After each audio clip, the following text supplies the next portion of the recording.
Hey everyone, and today we're in a Maserati Levante. As you can see, this car was actually launched here last year, and it's the first time that we've had a chance to get one for ourselves and take it out on the road, although we did do some stuff with it off-road and on the track last year at its UAE launch, and you can see that stuff is still on our Facebook page, facebook.com/Motoring Middle East. Check it out there, or we'll try and put the links in below or something like that in the comments.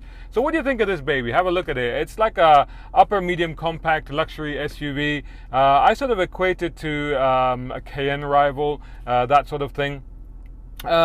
It has a very distinctive look. You've got to say, look at that big gaping grille at the front. That's very strong presence with those very slight slim headlights and the daytime running lights that you get coming off that. It's got a very distinctive face, very distinctive personality, and certainly when you're driving on the road, people do tend to move out of its way because they do see that there's something a little bit special coming down the road. So that's quite good. Moving to the side, you've got those three gills on the fenders, which are very typical of Maserati, and certainly again give it that personality and that standout character. And then there's big wheels on this car, 21-inch rims, which are optional, and I'll come back to the options on this car later, but that gives it a real presence. It sits really well, and along the side it's got a very nice sort of silhouette, quite a long bonnet, a surprisingly long bonnet feel about this car, and then quite a compact sort of cabin space which sort of tapers off towards the rear. But the side profile as well, quite nicely done, quite smoothly tapering along. And then you get to the rear and they're just like, yeah, we've run out of ideas. Yeah, just finish it. Whatever. Yeah, just sort of do it like that. It's fine. Yeah, that'll do. That'll do. What does that look like? Cayenne, that'll do. Sorry, it does a bit, doesn't it? Or it could be like any distinct, could be like Infinity, for example. It looks a bit like an Infinity, doesn't it? But, you know, it's okay though. It's quite bad. It's quite inoffensive, shall we say. But certainly from the front and the front three quarters and the side profile, it's a very distinctive SUV. So if you want that, then that's the one. This is the one to go for. Inside the cabin, it's very nice. Again, it's quite a luxurious environment, as you would expect from Maserati. It's quite a classy place to be. Lashings of leather and wood trim in here with a little bit of aluminium look here, incorporated into door handles, so very pleasant indeed. It's a practical car as well. In fact, let's have a look at the boot space first, and then we'll check out the rear cabin. So let's see what it's like in the boot. Let's use the key to open it. Look at that nice chunky key. Do like that's pretty substantial. So double click on there, we'll open up the boot. There we go. And to close it, the buttons are over here, and to lock it as well. So quite a high loading bay, as you can see, not a deep floor, reasonable size, but they do have split folding rear seats and a ski hatch there as well, so you can put longer items through there. Those are ISOFIX child seat anchor points there. There is a light on each side, and there is a hook on each side. There's also a 12-volt power supply on this side. That's a fire extinguisher. There's also these little hooks here, so you can put your little net thing there and hold stuff in place.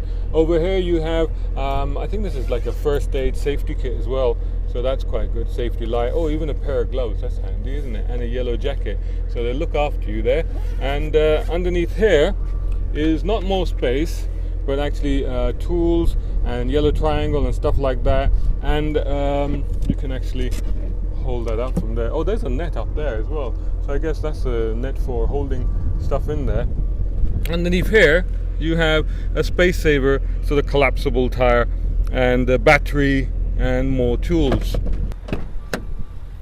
So here we are in the back now. This front seat, of course, is set for me, and I'm 6'2", about 188 centimeters, and so that's set for my driving position. And as you can see, I can fit here quite comfortably. I can just feel the top of my hair brushing this beautiful Alcantara optional roof lining, but otherwise it's not too bad at all. And there's a big sunroof here, so that might be taking up some of the potential space here.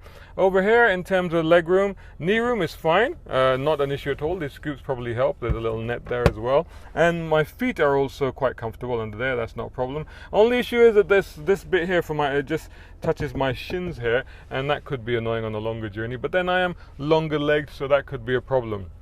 The seat base doesn't come out as far as maybe I would have hoped. So again, might just be that I have long legs. You know, you could have expected a little bit more there. Here we have a center armrest with two cup holders. This is not opening, that's not a compartment. There's a compartment that leads through to the boot, as mentioned before. So that's quite handy. I like these little logos, embossed logos on the headrest, very nice. This center one removable, of course I think they're all removable, but that can get in your way when you're driving, so good idea to have that removable. Down here you've got two AC vents and pretty much a full complement of climate control buttons there, so you can pretty much do everything there. So that's quite handy. And there's a secret compartment. I wonder what's in the secret compartment. Let's find out. We click that and there's two USBs. There you go. Well, I always say it's very important to have two USBs in the back of a car, because if you have two children, stops fights. Believe you me, I know from experience. So that's quite good. Charge only, so you can't plug in and take over your Apple CarPlay, which this one does have.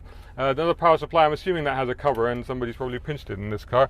Over here we have a reading light and a hook for your blazer. Nicely finished wood trim, and this is the handle, so all part of one-piece trim there. Stitched Bowers & Wilkins sound system on this car, on this particular car. Nice door pocket there with enough space for maybe a bottle of water in there as well. But otherwise, quite a nice place to be. I mean, I think if it wasn't for this little thing here with my shins, I'd be quite comfortable back here. Right, so you join me back here in the front again, and I just want to show you the interior of this car. Now, you may recognize that center bit there. Of course, it has analog accelerator, rev counter and speedometer, but the middle bit is digital, and it may look a bit familiar. I can just scroll through the little bits here. This is quite interesting because this has got part-time automatic intelligent all-wheel drive system, and actually gives you 100% rear-wheel drive most of the time.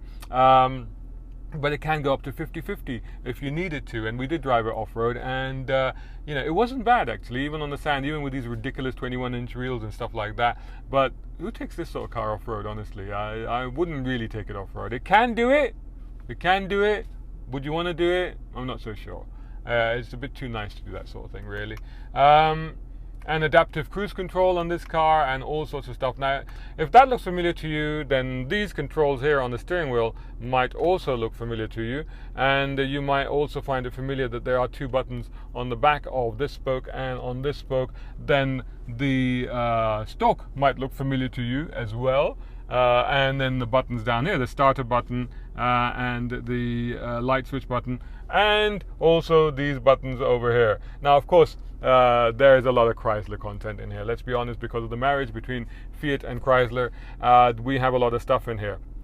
And people have said that that's not necessarily a good thing. But actually, you know what? I beg to differ, because this 8.4-inch center display here is essentially based on the Uconnect system from Chrysler as well. And again, you know, Maserati, as far as I'm concerned, has benefited from this, because these controls and the way that they laid out and the way that this works and the way that this makes, you know, so much more sense than the old systems.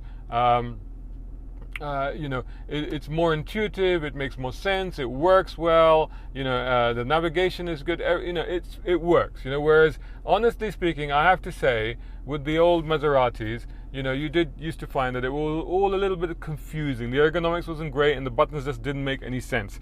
So now you have these systems, they do make sense, they do work, and it is not a bad thing. Now, to dispel a few other myths just whilst we're here, this is not a Jeep Grand Cherokee underneath. In fact, this actually shares its platform with the Ghibli and the new Quattroporte. Although, having said that, there is some suggestion that that platform is actually derived from the Chrysler 300C. So there is a link there, but this is not a Jeep Grand Cherokee. Similarly, the V6 engines that you find in these Levants, the petrol engines, are not Pentastar engines, as some may have suggested. Although, I hear tell that the engine block is based on the Pentastar block and actually produced in America before being shipped over to the Ferrari factory, which Ferrari actually produces the engines for the Maserati. So they actually produce this V6 motor for the Quattroporte, the Ghibli, and for this car. So yeah, quite a mixture of technologies there, so not necessarily an entirely Chrysler product. Now, some special unique things about this car, they do claim that it has one of the lowest aerodynamic figures, 3.1 CD in its class. They also say it's got the lowest center of gravity. So again, that should, for an SUV in its class, so that should help with the handling. It has generally a 50-50 front and rear weight distribution, so again, good for handling balance, and that's a typical thing with the Maserati. They always go for that 50-50 balance across the things. So all of that helps. It's got frameless doors on here, another Maserati feature, although in this car I find it lets a bit of wind noise in at speed, so maybe not quite working as well in this configuration as it does in a saloon or a coupe. Now, it's also got the four-wheel drive system. I can also tell it's got torque vectoring. So again, another aspect that helps the handling. And it's got an 8-speed gearbox with, paddle shifts as well. The paddle shifts are really, really nice here. Proper metal milled pieces here. Now, just coming back to the interior before we move on to other things like engine, drivetrain, and stuff like that. Looking around here, you have this box here, and it opens up, and you're expecting a deep sort of cubby hole, but that's it actually. That's all you really get. It's just a little tray. So that's all right. I mean, it's not too bad, I suppose. I mean, you do get some, deep bins down there. Did you see that? Did you see that? I mean, and going back, I mean, it's got a rough sort of feel to it. I was expecting a little bit more of a nicer, damped and quieter action. 2 cup holders in there and a power supply as well, or an ashtray. So that's a little bit not quite befitting this car. Similarly, this panel here, which opens up, that slides back very nicely, very damped, very quiet. That's how I think that should be as well.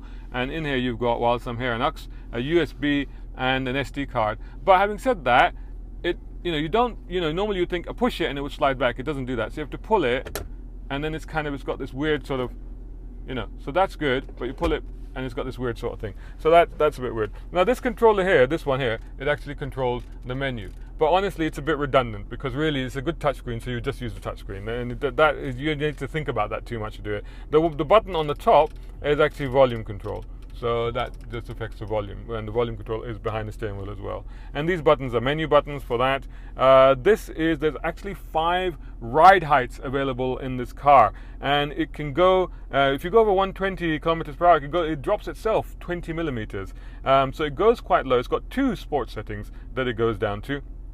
It goes even lower in the Sports 2 setting, goes even lower than that, and it can raise itself up to 40, for there's 2 off-road settings, it can raise itself up to 45 millimeters up. So again, for off-roading, that kind of helps, if you do want to take your sexy Maserati Levante off-roading. And they have tested this car. We have been off-roading in this car here earlier last year, and in fact they say they've tested this car in 2 million kilometers around the world, including here in the Middle East as well. Just down there, this is the sports button.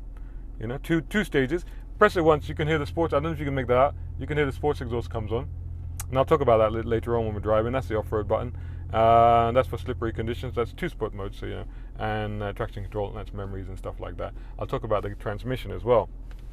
Now the engine on this car is a V6 and 350 brake horsepower, 370 pounds-foot of torque, and that's good for 250 kilometers per hour and 0 to 100 in 5.6 seconds, and an 8-speed auto, as I said. You get the Levante S has the same engine but with 430 brake horsepower and 0 to 100 in 5 seconds, and it does feel a bit more meatier. So this car, I'll just give you, let me just take my book so I can give you the exact prices and stuff. Starts from 329,000 dirhams, which is $90,000. That includes in the UAE at least a 3-year service contract. And it will come as standard with the air suspension, with the reversing camera, cruise control. This one actually has surround camera as well on it. And that one gets the 19-inch wheels, which I would offer are actually more sensible wheels, and of course this display is standard, leather upholstery is standard, remote start is standard. This particular car that we're in is a test car, is a press car. It's 415,000 dirhams because it has a load of options, including the 21-inch wheels, as you saw. It's got a driver assistance package. It's got this high gloss wooden finish, sport trim on the outside. It's got the Bowers and Wilkins stereo in here, quite nice. Not the best one, but very nice, quite a deep one, this one actually, and it's got a better paint inside, and it's got the Alcantara roof lining on this car. Now I was talking about this gear lever, and let me just show you this. I really don't like this. This is the ones I think that now even Jeep have changed, and it's just like you can never get it into reverse. It's like just then I did by fluke, and now I tried to put it in reverse and I couldn't. Look at that. And it's one of those things where if you think about it, carefully, you can do it, right? There you go. But you know when you're doing that 3-point turn and you're like you drive and then you go, oh, turn, and then reverse, and then you're like, I can't, and this car's coming, and work. It's frustrating. It's frustrating. They really need to sort that out. And also, you do stuff where I've put it into reverse without looking. I think I've put it into park, and I let my foot off, and it starts going backwards. Yeah, sort that out. I don't like that. That needs to be sorted. So, putting it back into drive. Indicate, let's go out.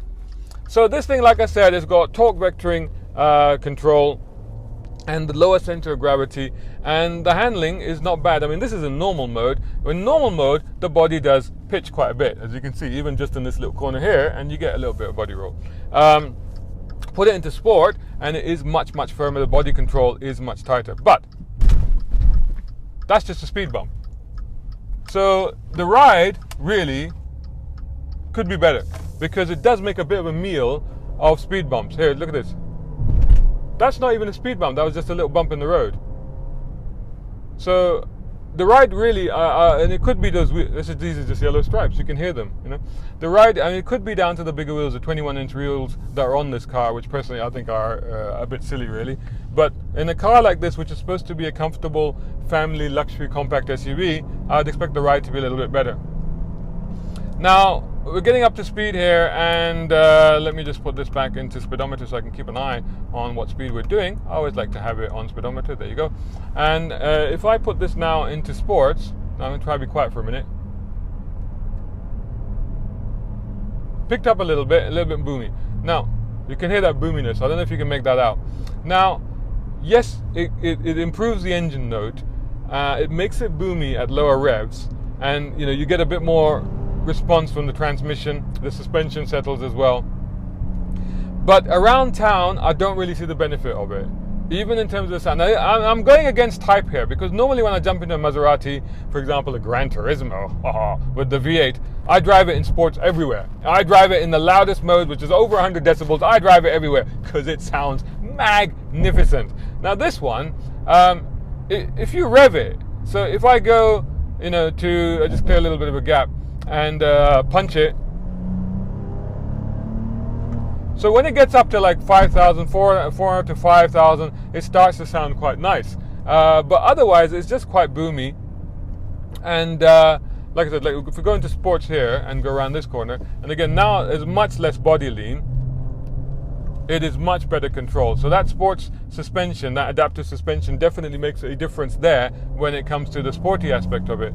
But it does make the ride even a little bit more brittle. So I'm going to put it back into normal mode.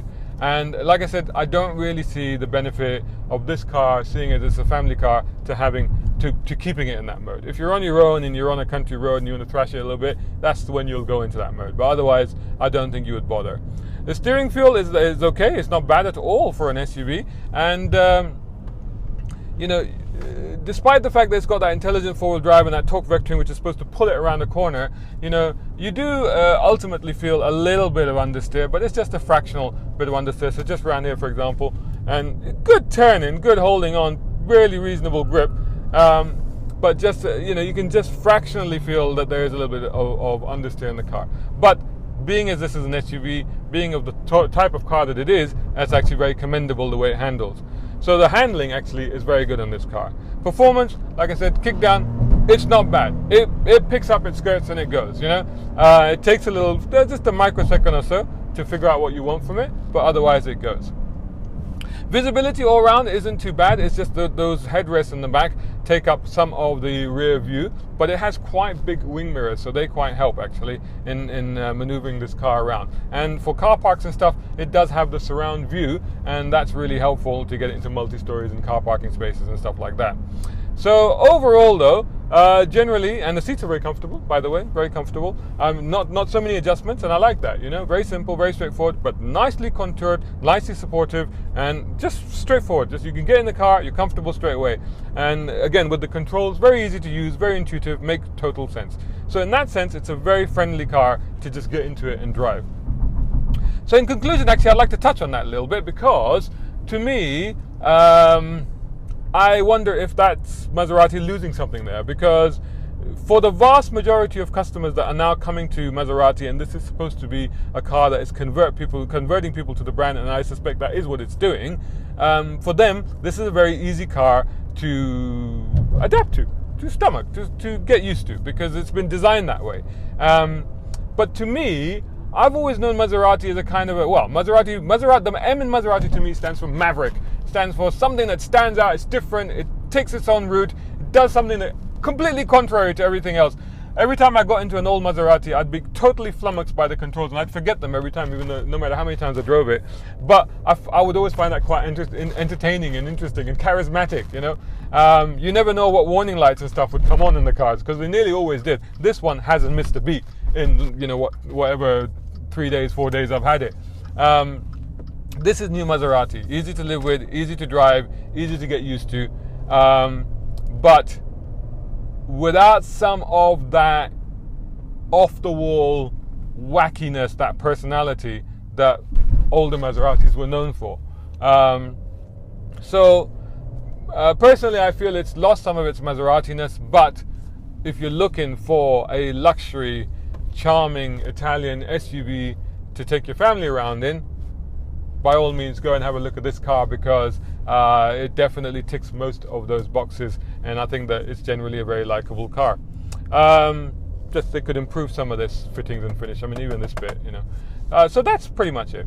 So there you go. There's our review of the Maserati Levante, and I'll try and bring you a Levante S review at some point at Motoring Middle East. We'll try and bring you that one as well.